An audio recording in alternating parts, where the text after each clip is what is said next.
The sound of boots on steel, counting. In the darkness of the Japanese destroyer's forward magazine, the words pass through the walls like a metronome. 1, 2, 3, 10. There's a pause, then a distant, sickening splash, a muffled scream, cut off after a few seconds. Silence. The counting starts again, cold and steady. That sound is the only clock 40 American prisoners have left. Chief Petty Officer Michael Kowalski's heart hammers. He can't see his own hands, but he knows he's squeezing them into fists. Crammed shoulder to shoulder in a pitch-black compartment built for shells, not men, he feels sweat run down his back, mixing with seawater and fear. Someone's breath rattles too loud. Someone else tries to sob quietly. Corporal Henry Tanaka, the army translator, whispers at Kowalski's ear. It doesn't sound like his own voice, but Tanaka repeats, urgently, "They're not waiting until sunrise. I heard 2 guards talking in the corridor. They're disposing of prisoners, one group at a time, to avoid attracting attention when they dock." His words stiffen every man nearby. No one argues. They all heard the counting and the scream too. Kowalski feels the pressure of bodies shift around him. Private Rodriguez, young and jittery, starts quietly praying in Spanish. Lieutenant Baker, the senior army officer crammed near the door, curses softly, breaking protocol for the first time since capture. This isn't a prison transfer, this is a death barge. Their hope dies in that moment. In the last 3 days, nobody was fed more than 2 tablespoons of watery rice a day. Half the men have dysentery. Several, including Sergeant Morrison, can no longer stand unaided. Among the group are a handful of sailors, 9 Marines, a few aviators, and a single army doctor with 3 broken fingers. None are armed. Their bodies are wasted and bruised from months in camp. But the terror in the magazine now is complete and awake. Tanaka starts whispering names, charcoal impressions in the dark. I know the schedule. Guard change at 0430, always one guy and he's annoyed, wants to finish his post fast, thinks we're so weak no one would dare push back. He tells Kowalski that the key is hanging by the guard's right hip. He tells him that the magazine's bulkhead abuts the forward torpedo room. You're a bubblehead. You ever see inside a Japanese destroyer? Tanaka asks. Kowalski almost laughs at the absurdity. Only through a periscope, he mutters. The torpedo room is 15 yards up, maybe 2 hatches. If we get out, we're still dead. Baker interrupts. His voice cracks, sharp and hopeless. You heard them. They do this in small groups to avoid chaos. Nobody will know if we disappear. He gropes in the dark for discipline, for some remnant of command dignity. If we cause trouble, they'll gun us all down in here, or worse, burn us. I have to order you all to remain calm and not escalate. That's an order. That's when Private Rodriguez loses it. I'm not dying like a dog, he hisses. If you want to wait to get pushed overboard, sir, be my guest. I'll bite their throats out if I have to. The emotion cracks the compartment open. Suddenly it's half a dozen voices, fear laced with violence and raw panic. The guard always comes in alone, right? What if we just got anything to hit him with? Nothing but piss and bones. Chief, you're the highest navy here. Think of something. Kowalski pushes the back of his head against cold steel. He knows impossible math. Weak men, 0 weapons, 1,000 enemy miles from help. He remembers 3 drowning submariners clawing at him for air as he surfaced from Greyback's last dive. He remembers pushing a friend's face away, saving his own lungs. He never forgot the price of passive hope. If we die tonight, I want them to bleed for it, he says. His voice is lower, saltier than usual, not officer's English, but real. Tanaka, get me that schedule. Everyone, listen up. We're making weapons. Rodriguez stirs. With what? Kowalski laughs, humorless. Whatever you can rip off these walls. Kitchen trash, wire baskets, broken wood, belt buckles. Anyone ever killed a man with a soup ladle? Sergeant Williams rips something metallic. It screeches. He says, "Got a pipe from the bilge." Someone else passes a belt with a jagged steel buckle. Tanaka and Morrison start tearing wiring loose from an exposed panel. Within 10 minutes, the compartment is a sweatshop, a symphony of scraping, muffled grunting, and ugly invention. A sharp, accidental whack. There's a sudden cry. "My hand!" Morrison yells, writhing in agony, his wrist gashed open, blood bubbling between his fingers. Shit, he's bleeding out. Rodriguez tries to stanch the wound with filthy cloth, but the magazine's heat and darkness turn it into chaos. Williams punches the wall in frustration. Now the deck'll be slick with blood. It'll stink even worse. Lucky for us, maybe they'll think we're half dead already. Kowalski's hands are raw, working a soup ladle edge against concrete. He can barely see. He's using touch, not sight, turning cutlery into shivs. Every man gets something in his hand. Garrots, shivs, broken pipe. You see the guard, you don't hesitate. No one talks, no one argues, you just move. He musters a voice fit for a funeral. "You can freeze and drown tomorrow, or die swinging tonight. I don't care what some captain in Tokyo wants." A cough. Silence settles back for 10 minutes. They're out of time. Boots click again outside. The guard mumbles, keyring rattling. This time there's no scream. That's coming for them. Tanaka moves to the door, feigning a strangled, rasping cough, then calls weakly in Japanese, "Medical, American sick, not breathing." The guard, as predicted, curses and unlocks the hatch, exposing the prisoners to a sliver of yellow light. Kowalski jams his makeshift shiv into the man's neck as soon as the door swings wide. Blood spatters Tanaka in the eyes. Williams slips behind, looping wire, pulling tight until the panic silences. Rodriguez yanks the guard's rifle away, trembling so hard it nearly clatters to the metal. Williams closes the door silently behind them, listens for running boots. None yet. Baker, terrified but desperate, helps drag the corpse out of the puddle of blood. "If we freeze now, it's over," Kowalski whispers. "We take the torpedo room. We get their attention. If we lose, we die fast. Better than the water." 19 men, gaunt and wild-eyed, step into the faint red light of an enemy warship. Every footstep echoes like a dare. They're unbalanced, shivering, each clutching a lethal improvisation. The corridor seems endless. The torpedo room is just ahead. Someone inside laughs. Kowalski signals silence, presses his back to the cold steel, and raises his bloody shiv. That's how rebellion begins. In the stink of blood, fear, and not a single goddamn second left. He turns the handle and pushes as 19 half-dead Americans charge forward, knowing the next seconds will decide if any of them see daylight again. The moment the torpedo room hatch swings open, time fractures. 4 Japanese sailors inside, 3 asleep, 1 cleaning a rifle, freeze in confusion as 19 American prisoners, gaunt and wild-eyed, rush in on bare feet, wielding ladles honed to razors, wire garrots, and pipe lengths scavenged from dark corners. Every sense in Kowalski's body is blazing, the sting of sweat in his eyes, the stink of grease and gun oil, the churning dread in his gut. The awake sailor's lips barely part. Kowalski doesn't pause. He drives the blade of his makeshift shiv into the man's chest, just below the collarbone. Bone cracks. Hot blood spatters Kowalski's hand, shock-warm and slick.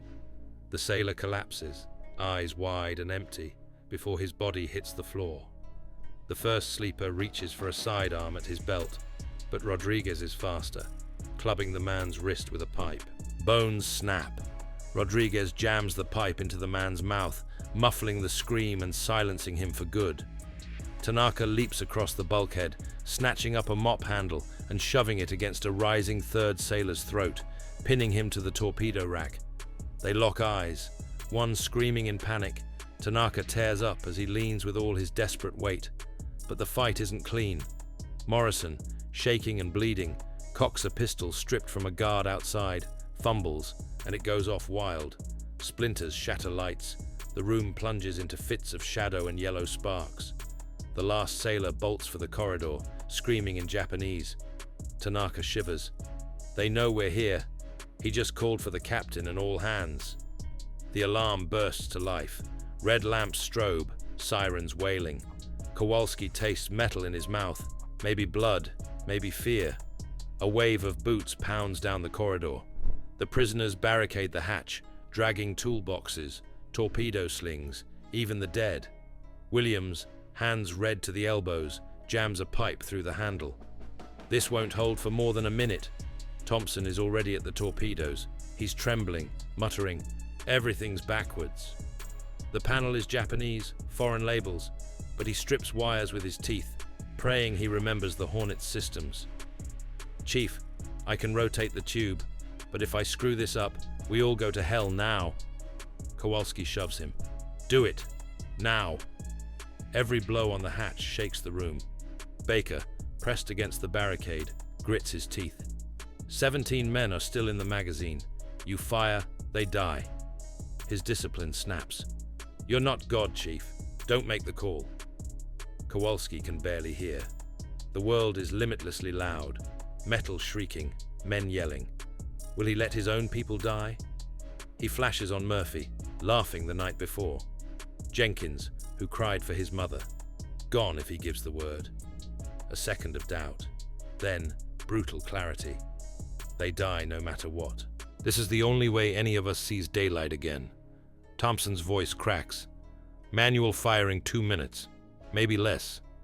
Metal warps at the barricade.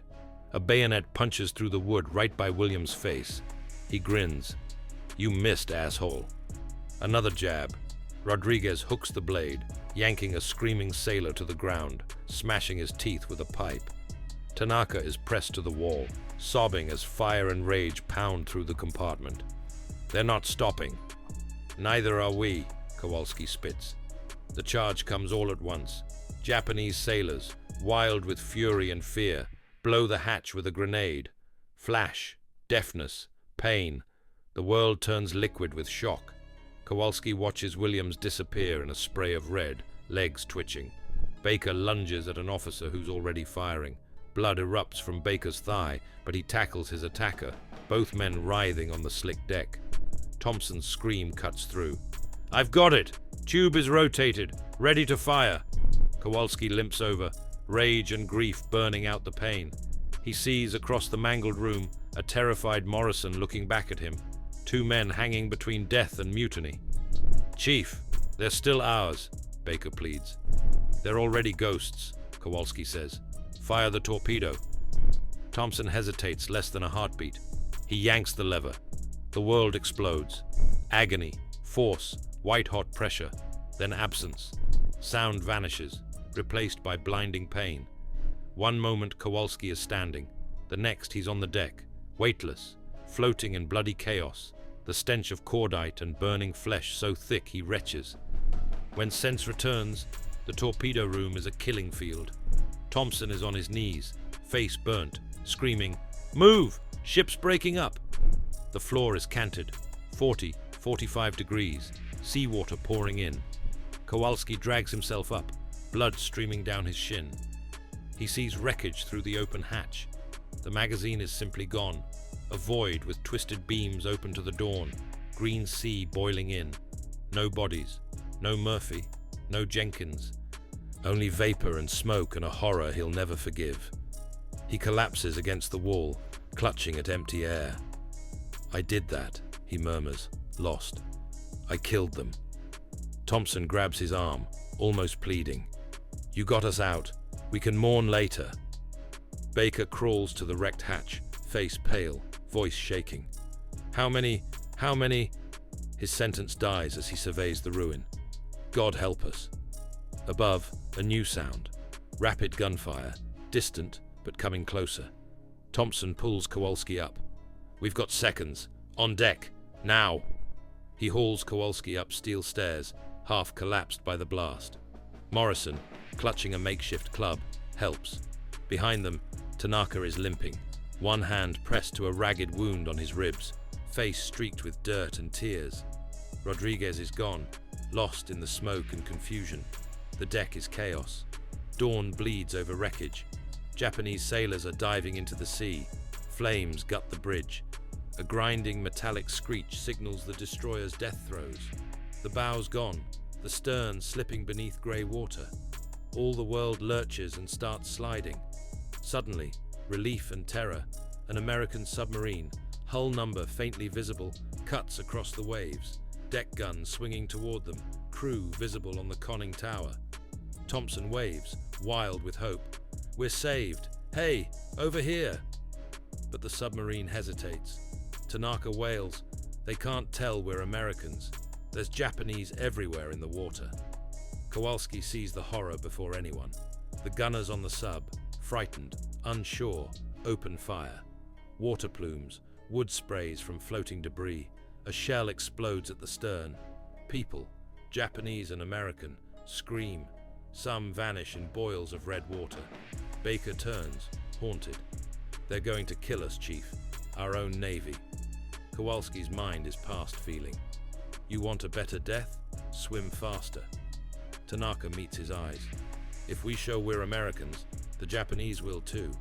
They'll pick up everyone, including those who saw us kill the helpless. They'll testify.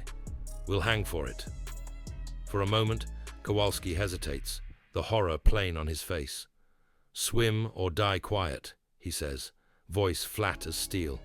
"No one gets rescued who isn't willing to drown for it." The group slides into the sea, the cold biting and violent. Legs tangled, breath sucked away. Above, the world burns, churned by American shells and the dying destroyer, friend and enemy pulled down by the same undertow. As he surfaces, gasping, Kowalski scans the horizon for a promise he knows is broken.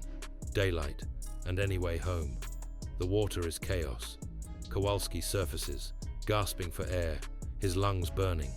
Waves churn with debris, oil slicks, and bodies. Some face down, some still thrashing. The destroyer Amatsukaze is gone, swallowed by the ocean, leaving only wreckage and the dying. Above it all, the American submarine USS Harder cuts through the water like a predator, its deck gun still smoking, crew scanning the survivors with binoculars. 30 feet away, a Japanese sailor breaks the surface, spitting seawater. His eyes lock on Kowalski. Recognition flashes across his face. He starts screaming in Japanese, pointing with a blood-slicked hand. "America Jin! America Jin! American! American!" The submarine's 50 caliber machine gun swivels. Kowalski dives.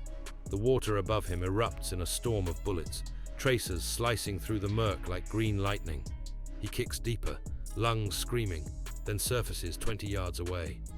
The Japanese sailor is gone, floating face down, dark blood spreading around him. Thompson surfaces beside Kowalski, choking, eyes wild. "They're killing everyone. We have to tell them we're American. Now!" Kowalski grabs his arm hard. "Not yet." "What?" Thompson pulls away. "They'll gun us down like dogs. If we identify ourselves, the Japanese will too. Some of those sailors saw what we did. They'll testify. War crimes, Thompson. We'll hang." Thompson stares at him, horror dawning. "So what? We just drown quietly?" Kowalski doesn't answer. He scans the wreckage, counting survivors. Tanaka is clinging to a shattered bulkhead 50 feet away, barely conscious. Morrison is gone. Kowalski saw him slip under 2 minutes ago, eyes open, legs tangled in debris. No one else visible. Out of 40 prisoners who started this nightmare, maybe 7 are left. And the submarine is preparing to leave. On the submarine's deck, Lieutenant Aaron Baker collapses against the conning tower, wrapped in a navy blanket. His leg is tourniqueted, blood seeping through. A sailor hands him binoculars. "Lieutenant, can you see any other Americans out there? Captain says we're leaving in 2 minutes. Too dangerous to stay surfaced." Baker lifts the binoculars with shaking hands. The lenses focus on the wreckage, bodies, debris, oil fires burning on the water. Then he sees them. Kowalski, Thompson, Tanaka. alive, struggling. The sailor leans in. "See anyone, sir?" Baker's throat tightens. He could point, could save them. But he also remembers the torpedo room, the magazine vaporized, the 17 men who died on Kowalski's order, the Japanese sailors they killed after they surrendered. If those men are rescued, if any surviving Japanese crew testifies, everyone involved will face a court-martial. Baker lowers the binoculars. His voice is flat. No one. Everyone's dead. In the water, Kowalski watches the submarine. He sees Baker on deck, sees him looking directly at them through binoculars. Then Baker turns away, says something to the crew, and the submarine's engines roar to life. Thompson sees it too. Baker just left us. Tanaka swims closer, barely keeping his head above water. He made a choice. Same choice we'd make. "No," Thompson says, voice rising. "I wouldn't." Kowalski cuts him off. "Yes, you would, because the alternative is worse. The submarine is turning, preparing to dive." Then Thompson's face changes. He fills his lungs, ready to scream. Kowalski sees it a second too late. Thompson's voice explodes across the water. "Hey, we're a merry—" Kowalski tackles him. They go under, struggling. Thompson claws at Kowalski's face. Kowalski wraps an arm around his throat, choking off the scream. They tumble, weightless, grappling in the dark water. Thompson's elbow slams into Kowalski's ribs. Air explodes from his lungs. They break the surface, both gasping. "You're insane," Thompson chokes out. Kowalski's grip tightens on Thompson's throat. "I didn't kill 17 of our own just to die in a Navy brig. Let go of me. Not until you understand." A voice cuts through the chaos. Japanese, shouting. Kowalski turns. 20 yards away, a Japanese officer is swimming toward them, face bloody, but eyes sharp. He's screaming at the submarine in broken English. "War criminals! These Americans are war criminals. They kill my men. Torpedo from inside. Murder." The submarine crew doesn't understand the words, but they hear war criminals and Americans. Heads turn, binoculars lift. Thompson sees the danger immediately. If he reaches the sub, we're done. Kowalski releases Thompson and starts swimming, not toward the submarine, toward the Japanese officer. Tanaka realizes what's happening. "Chief, no!" But Kowalski is already moving. The officer sees him coming, tries to swim faster. His head wound is bleeding badly, slowing him. Kowalski closes the distance in seconds. The officer turns, swings a fist. Kowalski blocks it, grabs the man's head with both hands, and pushes him under. The officer fights, hard. His hands claw at Kowalski's wrists, drawing blood. Bubbles erupt around them. Kowalski holds, feeling the man thrash, feeling the strength fade. 20 seconds. 30. The struggling slows, stops. Kowalski releases him. The body floats, face down. Thompson and Tanaka stare, horrified. "You just murdered a helpless man," Thompson whispers. Kowalski's voice is empty. "I murdered 17 of our own 3 hours ago. What's one more?" The submarine's engines roar. It's diving, disappearing beneath the waves. No rescue coming. The 3 survivors float in silence, surrounded by wreckage and death. Tanaka breaks the quiet, his voice barely audible. "We're going to die out here." Thompson doesn't respond. He's staring at Kowalski like he's seeing him for the first time, seeing what survival costs. Minutes pass. The sun climbs higher, burning through morning haze. Kowalski's wounded leg throbs. He's losing blood. His vision blurs. He thinks about Murphy, Jenkins, Davis, the men he vaporized. Thinks about the Japanese officer he just drowned. Wonders if any of it mattered. Then Tanaka stiffens. "Chief, look." On the horizon, a shape emerges. Not American. Japanese destroyer, hunting for survivors of the Amatsukaze. Thompson's voice cracks. "We just killed the one guy who could have told them we're prisoners." The destroyer's searchlight sweeps across the wreckage, methodical, getting closer. If they're rescued by Japanese, They'll be executed as saboteurs. If they stay hidden, they drown. Kowalski stares at the approaching ship. His mind is numb.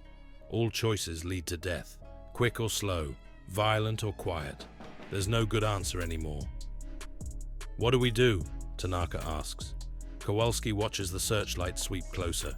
30 seconds until it reaches them. 20.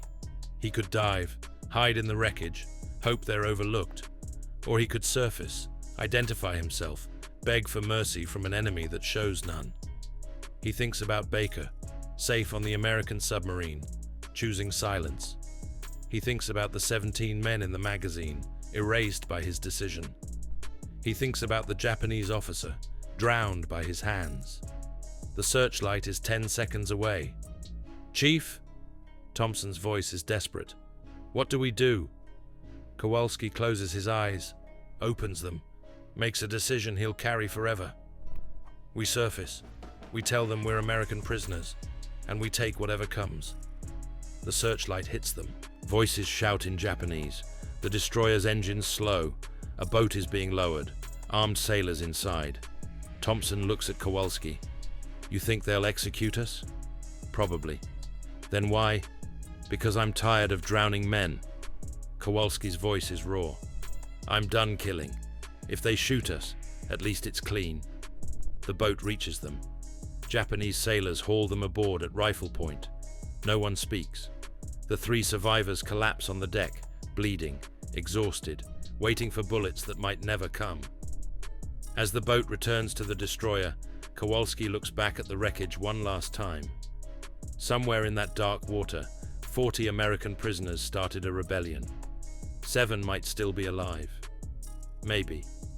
The ocean doesn't keep records. The destroyer's hatch opens. Darkness swallows them whole. Darkness. The smell of diesel and rust. Kowalski wakes on cold steel, hands bound behind his back with frayed rope that cuts into swollen wrists. His head throbs. Someone is sobbing nearby. Thompson, maybe, or Hayes. Hard to tell in the black. A hatch screeches open. Light floods in, blinding. Japanese sailors drag them upright, shoving them down a narrow corridor. Kowalski counts 4 survivors. Himself, Thompson, Tanaka, Hayes. Webb is gone. Dead from blood loss during the rescue, or drowned, or shot. No one will say. They're pushed into a steel-walled compartment, lit by a single bulb swaying on a wire. A Japanese officer sits at a wooden table, uniform immaculate, face expressionless. Behind him, 2 guards with Type 38 rifles. An interpreter stands to the side, young, nervous. The officer doesn't introduce himself. He slides a document across the table. Japanese characters on one side, English block letters on the other. Confession to mutiny, sabotage, and murder of Imperial Navy personnel. "Sign," the interpreter says. "You confess war crime. Tokyo want trial. You sign, maybe live, maybe not." Kowalski stares at the paper. His name is already typed at the bottom. All that's missing is his signature. Thompson's voice cracks. "That's not what happened. They were going to execute us. We fought back to survive." The officer doesn't blink. He gestures to a guard who steps forward and drives a rifle butt into Thompson's stomach. Thompson collapses, retching. Tanaka tries to speak in Japanese, pleading, explaining. The officer cuts him off with a single word. The guard hits Tanaka across the face. Blood sprays from his nose. Hayes is shaking so badly he can barely stand. "Please, we didn't start this. We were prisoners. You were going to kill us." The officer stands slowly.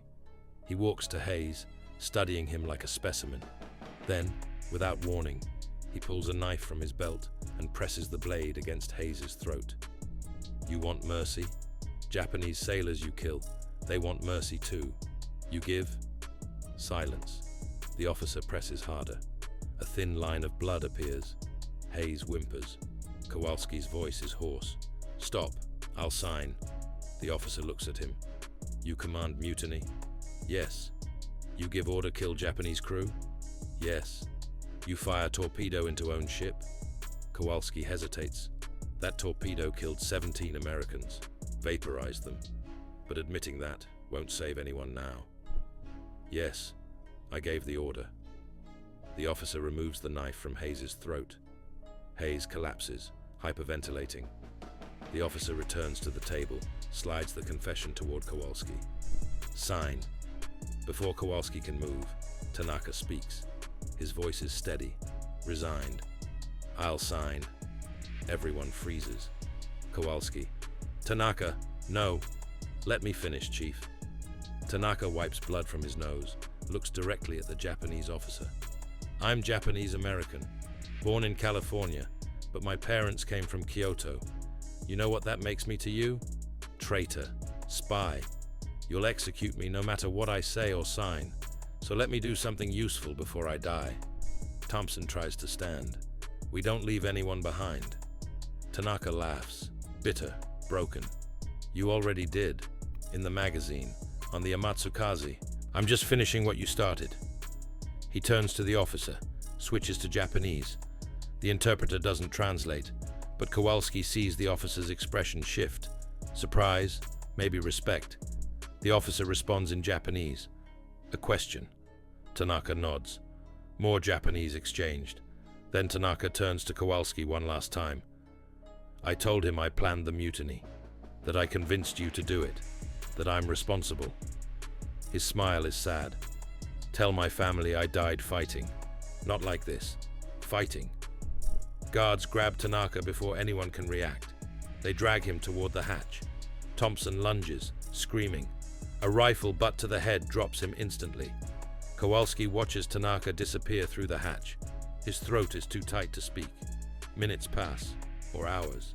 Time has no meaning in this steel box. Then, a single gunshot from above deck. Hayes starts crying. Thompson presses his face against the bulkhead. Kowalski closes his eyes and adds another name to the list of men he's killed. Murphy, Jenkins, Davis, Rodriguez, Williams, Chen, Morrison, Webb, Tanaka. 9 names, 9 ghosts. The hatch opens again. A different Japanese officer enters, older, with captain's insignia. He dismisses the interrogator with a gesture, then addresses the prisoners in perfect English. I am Captain Nakamura, commander of this vessel. You are being transferred to American custody under arrangement with United States Navy. Destroyer USS Fletcher will arrive in 2 hours. Thompson looks up, confused. You're releasing us? Prisoner exchange. Your Navy wants you back. Tokyo agree. Nakamura's eyes are cold. But understand, Japan will not forget what you did. Someday, there will be accounting. Kowalski finds his voice. What about Tanaka? The traitor is dead. His body was disposed of at sea. He wasn't a traitor. He was a soldier. Nakamura doesn't respond. He leaves. The guards remain. 2 hours later, the prisoners are brought on deck. The Pacific is grey, waves choppy. An American destroyer cuts through the water toward them, stars and stripes snapping in the wind. Kowalski should feel relief, should feel something. He feels nothing. The American ship pulls alongside. A boat is lowered. US Marines row across, weapons ready. The first Marine aboard is a lieutenant. He surveys the Japanese crew with professional suspicion, then spots the American prisoners.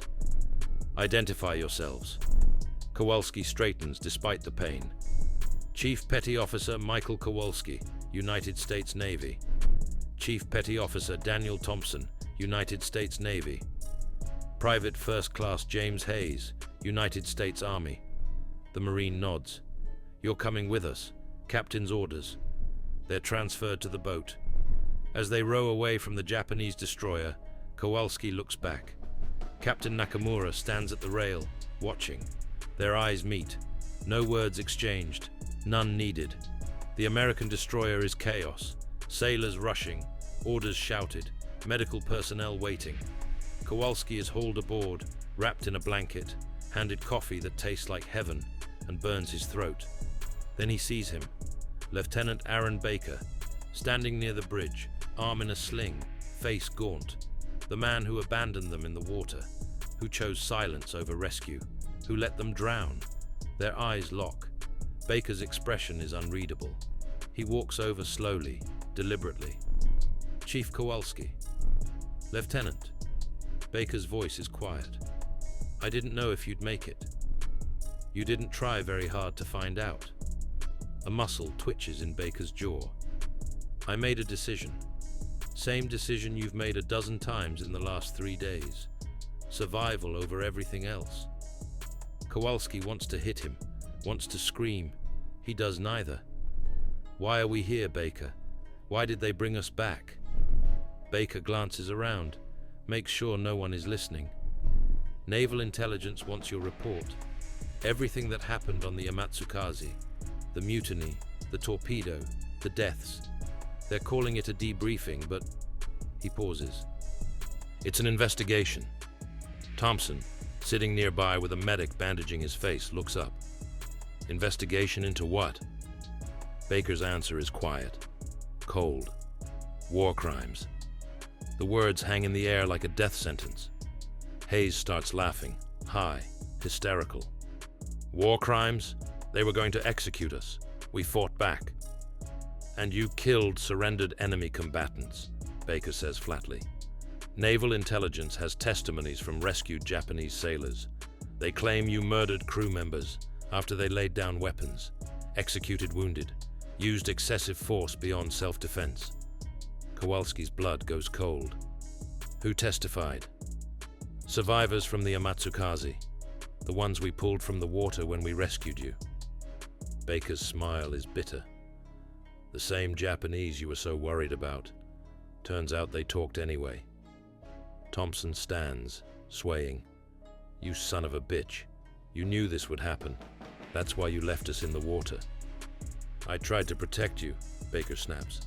"If I'd identified you immediately, those Japanese sailors would have started talking right then. This way, at least you had a chance." "A chance at what? Court-martial?" "A chance to get your story straight before Naval Intelligence tears you apart." The destroyer's engines rumble. They're heading east, toward Pearl Harbor, toward whatever comes next. A Navy commander approaches, crisp uniform, hard eyes. "Chief Petty Officer Kowalski?" "Yes, sir." "You're confined to quarters pending formal investigation. By order of Admiral Nimitz, you are not to discuss the events aboard the Amatsukaze with anyone except appointed legal counsel. Do you understand?" Kowalski nods. The commander continues. 2 charges are being considered: murder of surrendered enemy combatants in violation of the Articles of War, and negligent homicide of American prisoners of war through reckless action. You will be formally charged upon arrival at Pearl Harbor. Legal counsel will be provided.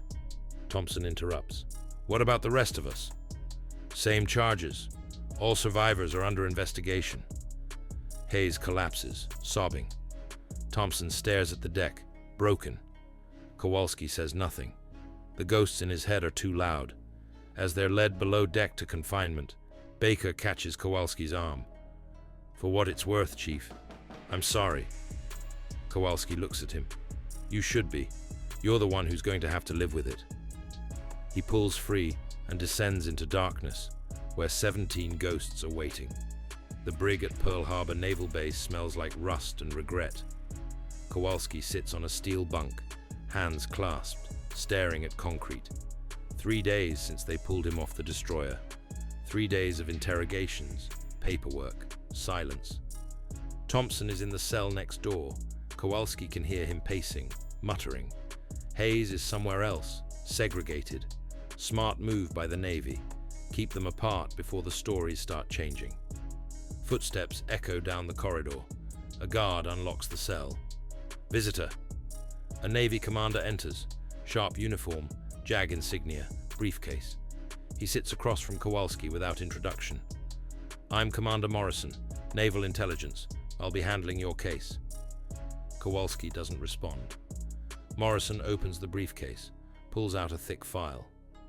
2 charges: murder of surrendered enemy combatants in violation of the Articles of War, negligent homicide of American prisoners through reckless action. He pauses. "You're looking at 20 years. Hard labor. Maybe execution if they push for it." What about the others? Thompson faces similar charges. Hayes is cooperating. Kowalski's jaw tightens. Cooperating. He's cutting a deal, testifying that you gave all the orders, that he was just following commands under duress. Morrison leans forward. I need to know what really happened on that ship, Chief. No lawyers, no tape recorder, just you and me.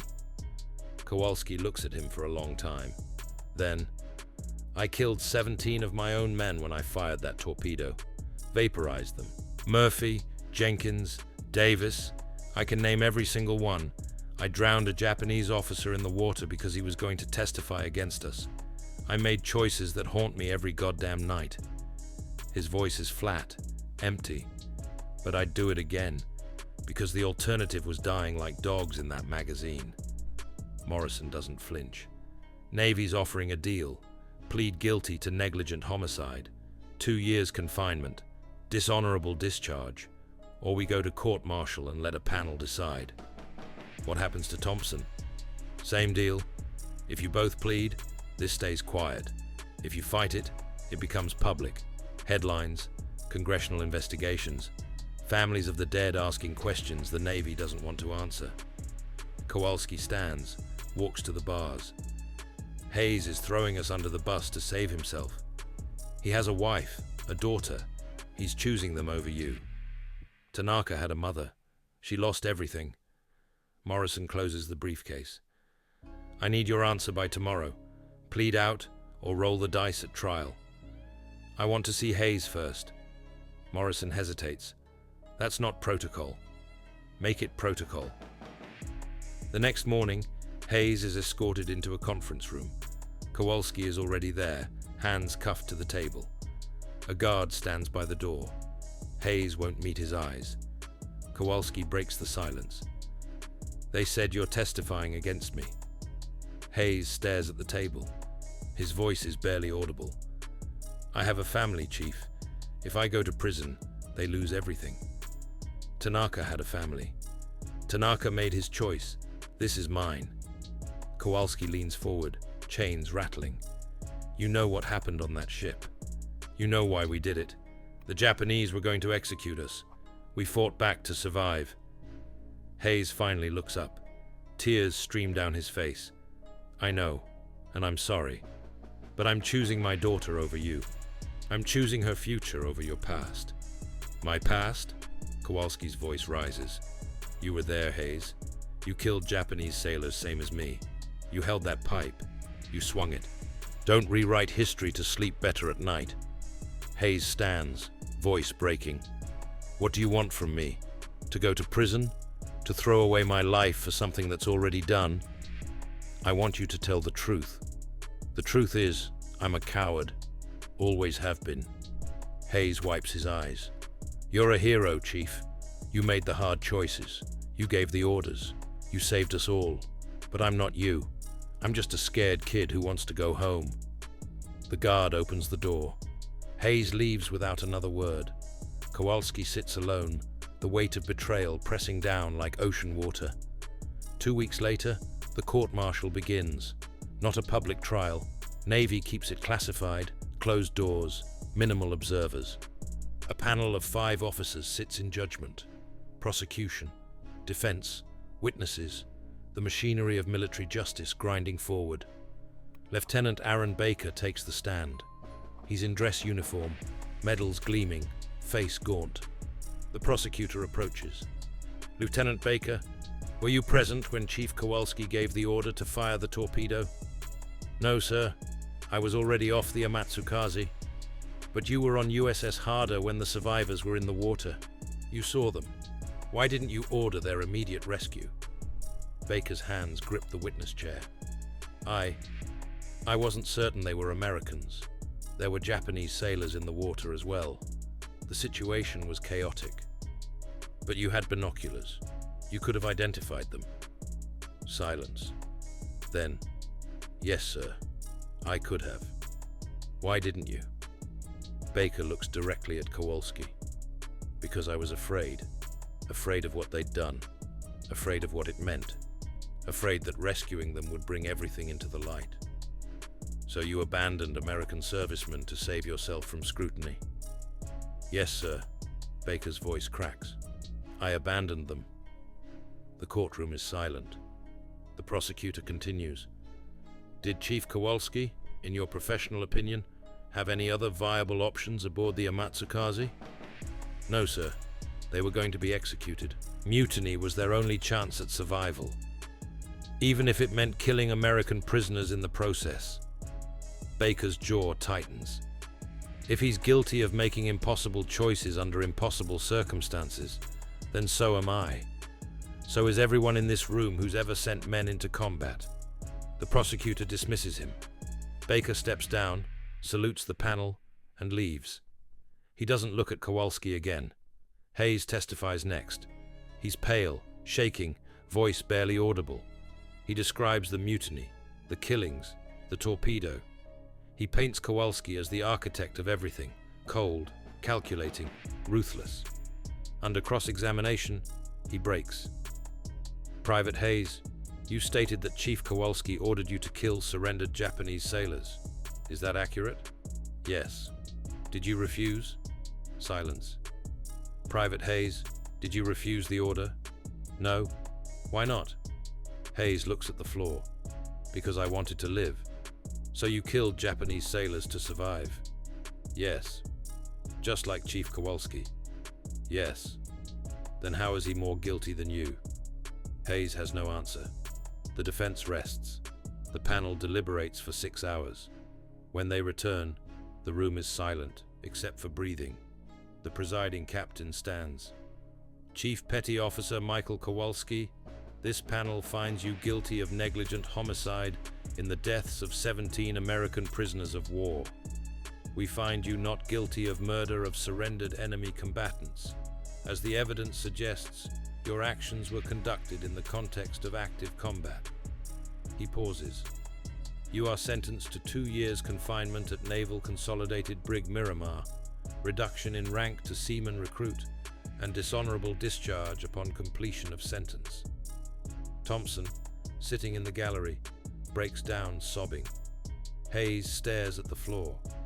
Baker, who slipped back in for the verdict, stands at attention and salutes Kowalski one final time. Kowalski stands, accepts the handcuffs. Before they lead him out, he turns to the courtroom. To the families of Murphy, Jenkins, Davis, and the others who died in that magazine, I'm sorry. I'll carry them with me until the day I die. Guards lead him away. The courtroom empties. Only Thompson remains, head in hands, weeping. 3 years later, 1947, San Diego docks. Kowalski, released early for good behavior, works loading cargo. His back aches. His hands are scarred. He goes by a different name now, John Walker, trying to leave the past behind. One afternoon, an elderly Japanese-American woman approaches. She's small, dignified, wearing black. Excuse me, are you Michael Kowalski? He freezes. Who's asking? My name is Emiko Tanaka. I am Henry's mother. The world stops.